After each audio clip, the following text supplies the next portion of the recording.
See, and this is the problem to me.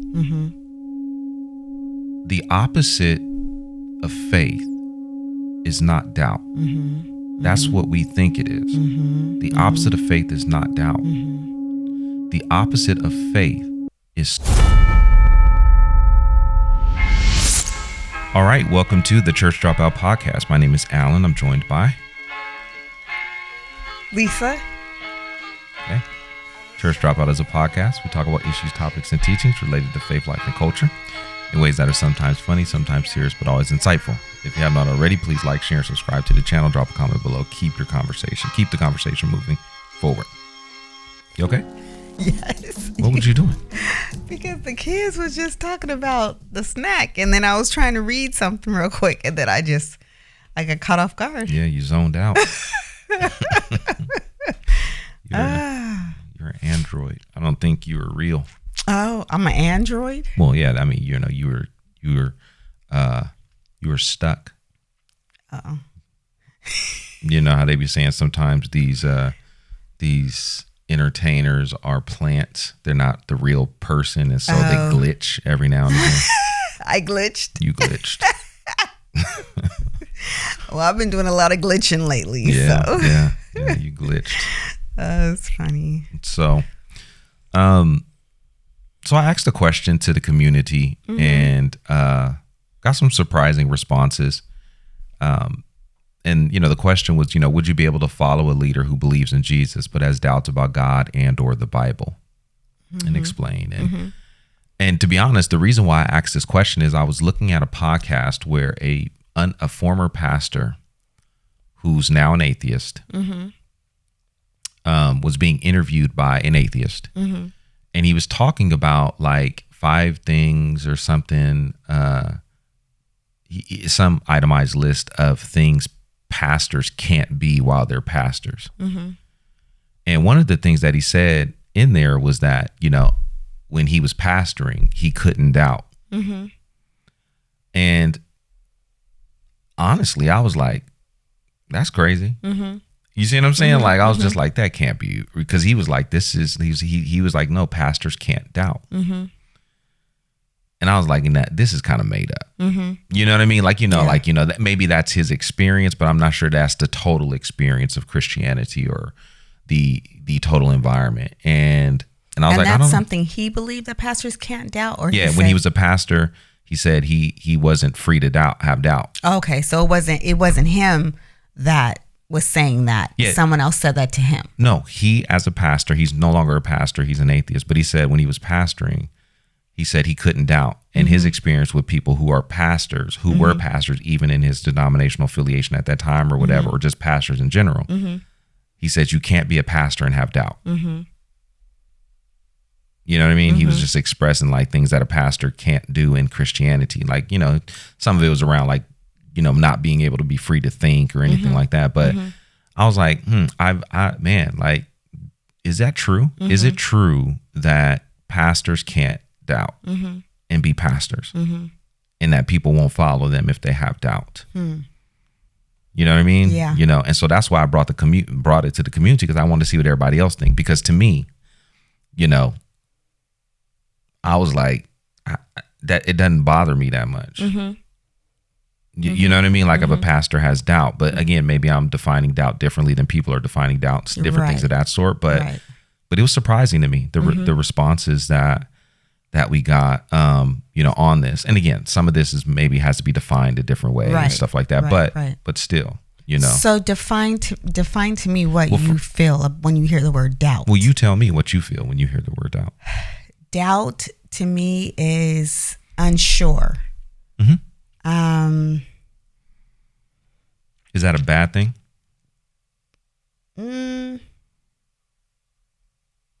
No. To be unsure about something? No. Right. Is that what you think doubt is? Just being unsure? Being unsure, I try to think of when I use the word doubt too. You know what I mean? Like, if I feel like someone's not telling the truth or something like that, and I'm like I doubt that really happened. Like, yeah. You know what I mean? So Yeah, I mean, you know, like, yeah, I mean, I think that's a pretty good example. Obviously, we're talking about something that's a little bit more serious here when you talk about God. But I mean, if, you know, like we got family members who, you know, like, oh yeah, everyone's invited over. And you're like, yeah, we invited everybody. You know, I doubt so-and-so's coming. Mm-hmm. You see what I'm saying? Like, it's not, is that a bad thing? No, I mean, to me, it's not that big of a deal. It doesn't mean I don't love the person, or, you know what I'm saying? Like, it's just, I'm just unsure. Yeah. You know, Yeah. that they're actually going to show up. Yeah. You know what I'm saying? Now, obviously, if that doubt exceeds your belief, then that's a problem. You're right. You know what I'm saying? Like if you believe 51% and you doubt 49, you know what I'm saying? Like as if you could. And I think that's part of the problem. I think that's part of the problem. You know what I mean? Yeah. You know, for me at least, is that I don't think that there's a way that we can actually measure these things. You know what I'm saying? So when people talk about, you know, faith in the way of like you can have complete faith in something, what does that mean? Because it's not, faith is not something that fits in a bottle. It's not something that you can actually calculate. Yeah. You know what I'm saying? Like I love you, right? But I can't calculate the amount of love that I have for you. You see what I'm saying? Yeah. You know what I mean? You know, I don't know. And then I can, you know, I don't know. I don't know if this is just me. I just feel like these things can coexist, right? Like do I think that you would leave? No. Do I know that with certainty? No. You see what I'm saying? Yeah. Yeah.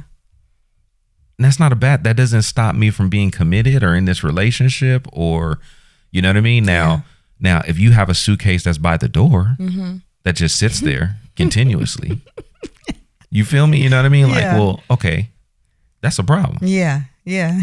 Yes, it is. Right? I got more reasons to believe the opposite, Right. than to affirm the reality. Yeah. You know what I'm saying? And, but I just don't see it as a big thing. I just, and the main reason why I don't see it as a big thing is because I don't think that it's absent in scripture for you know, for doubt, and even in some of the people that we would consider to be high. I mean, I think there was John the Baptist, who's considered the man who had great faith, you know, when he was locked in prison. You know what I mean? And they came to him and said, you know, Jesus, you know, showed up and this, that, and this. And he's like, are you sure it's him? You sure he's the one? Like, you know, there was doubt there. He was certain when he was baptizing him, you know, but there seems to be some wavering now that he's in prison, you know, and he's about to die for his faith. What about when I think maybe the negative about doubt is when people think of doubting Thomas. You know what I mean? I don't, and I think that's a great example. I don't see Thomas. I think that's a name that's been given to him, but I don't see what he did as being doubt. I don't. I think Thomas personally had a natural reaction to what he experienced. Here you have Jesus who, you know, whom he loved, and he's just been, you know, crucified. And Thomas is, and I think, well, I guess there's a sense of that. I think Thomas was more hurt than anything else. And he needed to see to believe, right? Because he believed. And it's like, man, like you can't tell me that, you know, this person that I love so deeply, who's gone, you're playing with me. Yeah. You know what I'm saying? Like he's here. Like, come on. You know what I'm saying? Like, you know, and I think even if that is doubt, and I can see it, you know, being called that, but even if it is doubt, Jesus didn't rebuke him. He met him there. I mean, I don't know if this is far stretched to say, but I mean, what other reason would Jesus keep his wounds except to show Thomas? There would be no needs in the glorified body for him to keep his wounds. You know what I mean? But he showed them to Thomas. He revealed them to Thomas. You see what I'm saying? Yeah, so he didn't rebuke him. Yeah. You know? And then the other part of this too is like, why do I need my pastor to be perfect in his belief? Mm-hmm.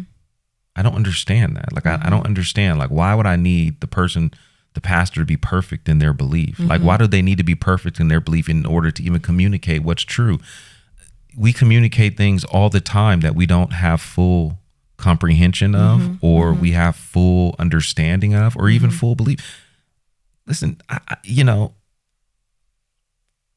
we're always preaching and teaching beyond our depth. Mm-hmm. You don't know if you believe something until you're actually met with the opportunity to say to prove that you believe it. Right. You know what I'm saying? Yeah, So most of the time when we're believing, it's based on mental assent to mental assent based on our experiences that have influenced that mental assent. Mm-hmm. You see what I'm saying? Yeah. So faith. Okay, so evidence got me to the altar with you. Mm-hmm. But faith made me say, I do. Mm-hmm. You see what I'm saying? Yeah. What I know about you got me to the altar. Mm-hmm. But then now to commit and say, I'm going to be with you for the rest of my life, that's faith. Mm-hmm. Right? So I'm basing that on something that I have not experienced yet. Right. I cannot know for certainty, right? When we go through the vows, which people leave out of the vows, which is so interesting to me now, right? People leave out the vows like for richer or poor, or for sickness and health. Like that stuff's not even in vows anymore for most people, for a lot of people. But I think it's an interesting thing, right? I'm saying that by faith. Yeah. I'm not trusting.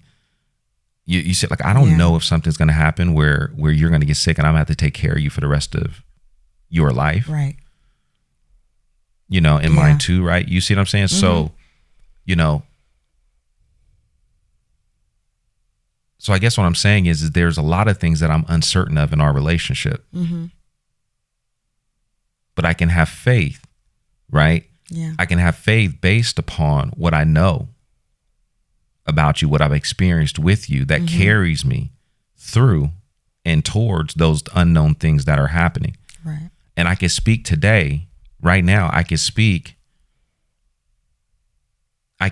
on things that I have no certainty of. I could speak right now. I could speak on things about you and I that I don't know for certain. You see what I'm saying? Like, this is what I'm saying. Like, we do this all the time. Yeah. So it's like, I can say like, man, like, man, one day we're going to grow old together. We're going to be watching our kids raise their kids. And when we do, we're going to tell their kids how bad they really were. You see what I'm saying? Like, like, right. And that's a real thing to me right now in this moment. Right. So, but I don't know that for certain. So I'm saying that even in terms of scripture, right? When we talk about the things that are going to come to pass in Revelation, where it talks about the new heaven and the new earth, and that lions will be laying with lambs and all this type of stuff. Like, I can't conceive of that. So I'm speaking about that with in a sense of uncertainty. I'm believing that and trusting that by faith. I'm uncertain about that reality. I cannot be certain about that. I'm trusting that is based upon who God is, but I'm not certain of that. Right. You know what I mean? So I just feel like there's, and again, and I'll get to defining and stuff like that. I feel like I don't need my pastor to be certain of anything. In fact, I'm not sure it's healthy to know my leader needs to be certain about their faith. Like, right. That's an amazing standard to hold people to. That's why I was just so surprised. I was just like, man, that's crazy. Because if you think about it, the sin is the unbelief. It doesn't say sin is doubt. Sin is unbelief. Come on, Lisa. You know what I mean? Come on, Lisa. Yeah. See, and this is the problem to me. The opposite of faith is not doubt. That's what we think it is. The opposite of faith is not doubt. The opposite of faith is certainty. That's good. You see what I'm saying? Yeah. Now, maybe the opposite of doubt is unbelief. You see what I'm saying? Yeah. Yeah. You know, but the opposite of faith is certainty. And that's the problem. Like, and the opposite of doubt can also be certainty. Yeah, absolutely. Absolutely. You know what I mean? And so I think that's the problem, is that we think the opposite of faith is doubt. And so we see a person that doubts as not having faith. Yeah. But that's not the case. The person who doubts has faith. And the reason why they have faith is because they're still trusting. Right. Even though they don't know the certainty of what they're trusting in. Right. That's faith. Right. Right. Unbelief is what people are thinking doubt is. Yes. Yeah. You see what I'm saying? And so if that's the problem. Yeah. It's that we're treating doubt like it's unbelief. It's not unbelief. You know? Yeah. I mean, Jesus hears the man's prayer when he says, you know, help, you know, he says, I believe, but help my unbelief. It's a sincere prayer. You know? But I think it's because of how we see faith and how we see doubt and how these things in this point in culture and time of Christianity, where I just feel like we worship truth and certainty. And you know, we try to be so certain about everything. Yeah. You know what I'm saying? Like, Yeah. we're trying to be so certain about doctrines. And listen, I just think that there's just things that God did that I'm so glad that he did do, because we'd probably be watchmen. I mean, think about it. If God wanted us to know things for certain, he'd reveal himself in a certain way to everyone. Right. But also, I mean, like, listen, we don't even have the original manuscripts of the scriptures. Like, we don't have the original writings. They weren't preserved. Yeah. Now we have copies, you know, upon copies, and I get all of that, right? But why not preserve the original? Right. Because there's always going to be an element of faith. There's always going to be an element of uncertainty. Yeah. Where we have to trust God. Yeah. And I think Western Christianity has tried to evidence our faith so much that we need to be certain, and certainty is the sign of true belief. And that's not true. Because we cannot know for certain. Right. We can't. Yeah. We don't see God.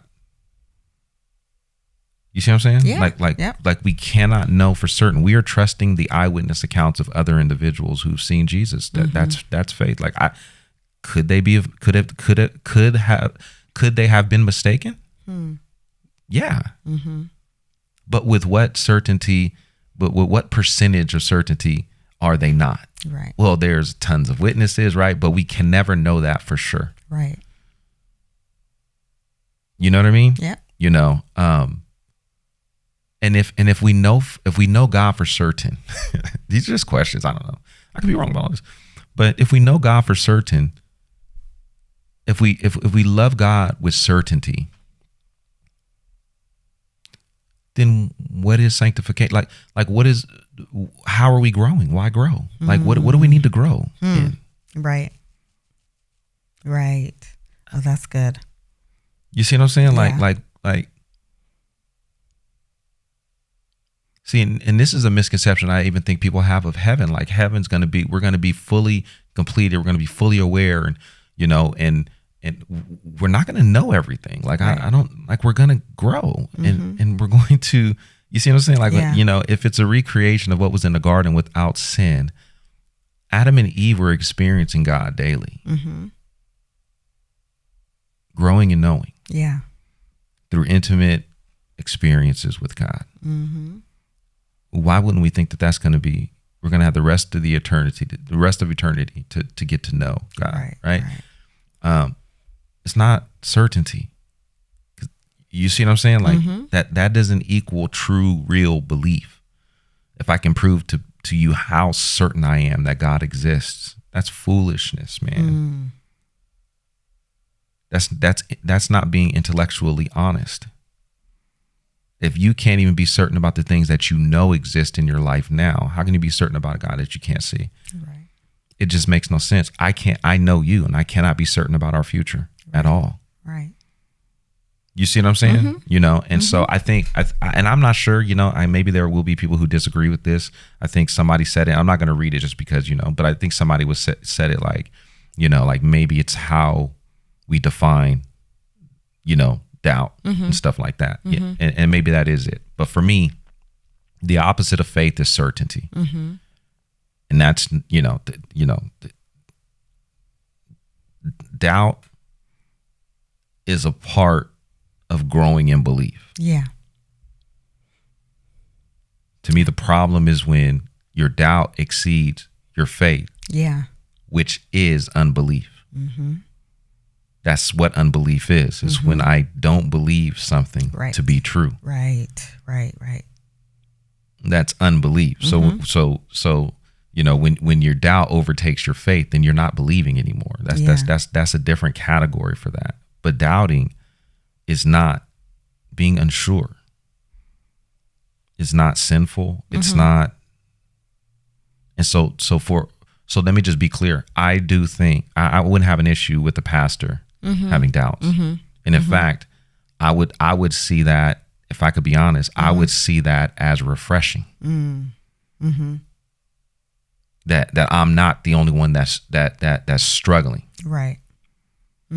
And I'm not just and not only you're not the only one that's struggling, but it's normal.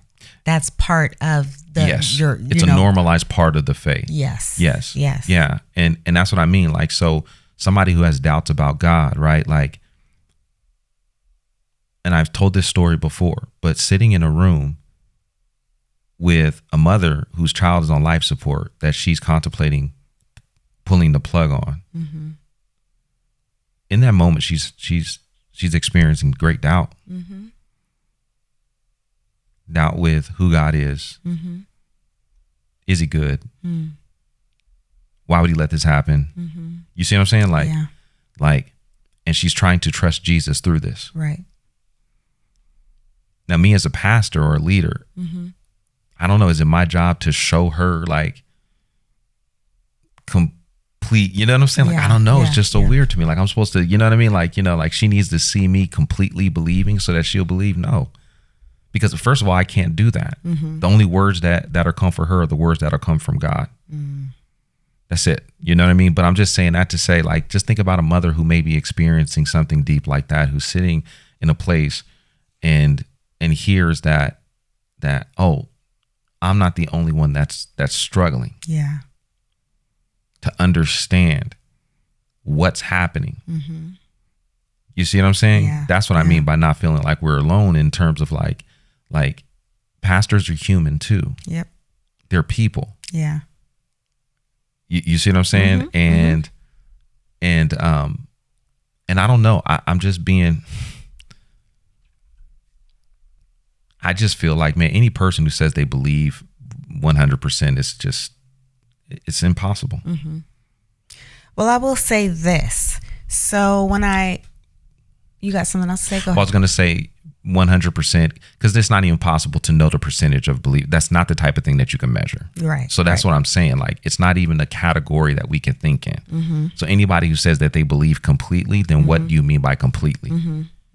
Well, I believe as much as I possibly can. Okay, well, that's based on experience. Right. So you can't believe past what you as much as you understand or what you experience. So how are you believing God with the things that you have not experienced? Right. You see what I'm saying? You know, but yeah, I think everyone has experienced doubt. And for some, that's an ongoing thing. Yeah. And I was going to say, when I first heard the question, I was kind of like, you know, no, I don't think I could, you know, but now, you know, breaking it down and having a conversation and really think about it, yes, I could. And I, you know, I see that it's normal, that, you know what I mean? It kind of, you know, it's something that you have to really think about what the question. It's one of those, you know, thought-provoking questions. Yeah. You know what I mean? Absolutely. To really break it down, you can't just answer straight from just hearing the question. You have to really think about, what is this question saying and asking? Yeah. You know? Yeah. And I think a lot of this conversation, a lot of this stuff stems from how we think of discipleship in the Christian life. To me, it always goes back to, what we think these things are. And because we don't see salvation as an ongoing experience of continuous belief, we see it as an instance. We see it as a prayer. Yeah.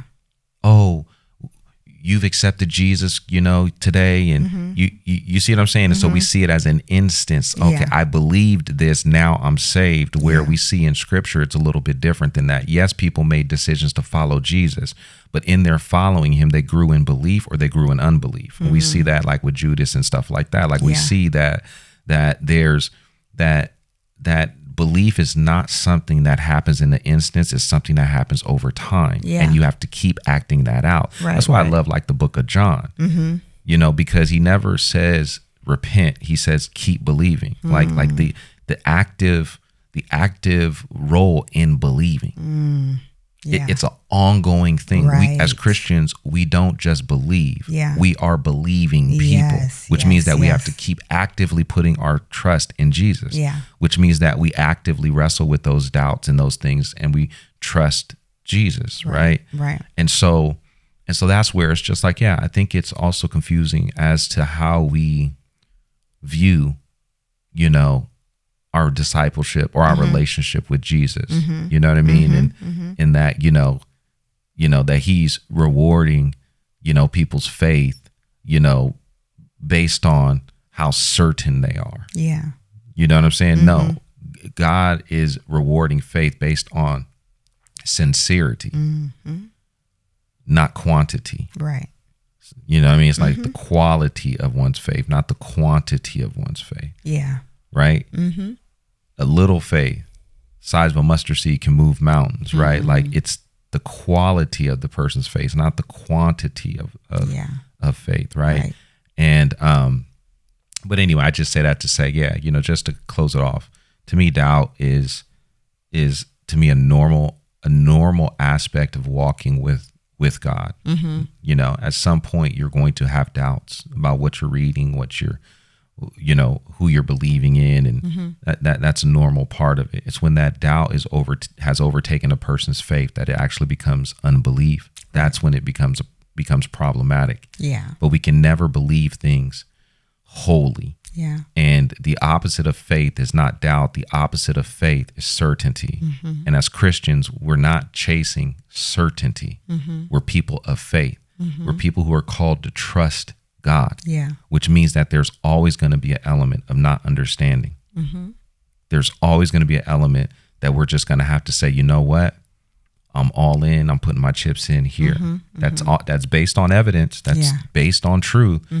But it takes faith. It requires us to have faith. We can never know this thing for certain. Right? Yeah. And so to me, having a leader express that they have doubts is not concerning for me. It's not scary for me. It's, it's, and maybe this is where I'm at in my own life. I just don't crave or require someone to have to be certain to lead me. I think it's refreshing, especially in today's culture, where we have Christians who are just arguing for, truth in some senses apart from faith. You know what I mean? Like, what would it, and this question is just, I don't know, what would it take for you to believe? Like what type of miracle would it take for you to believe? Well, that's what I'm saying. Like those type of questions are based in a very certain evidentialist world. Yeah. You see what I'm saying? Yeah. You were saying that people need to be convinced by the amount of information that they have about something. The problem with that is that there's no amount of information that's going to keep them, that's going to keep them moving forward. They're always going to need more information. Yeah. You know what I mean? So, but anyway, but that's it. As usual, we love to hear your thoughts on this. Some of you have already given us your thoughts, and let's keep the conversation moving forward. Agree, disagree, all of that type stuff. But just would love to hear your thoughts on this. So drop a comment below. As usual, keep the conversation moving forward. Thank you for tuning into the Church Dropout podcast. All right. Good night. Good night.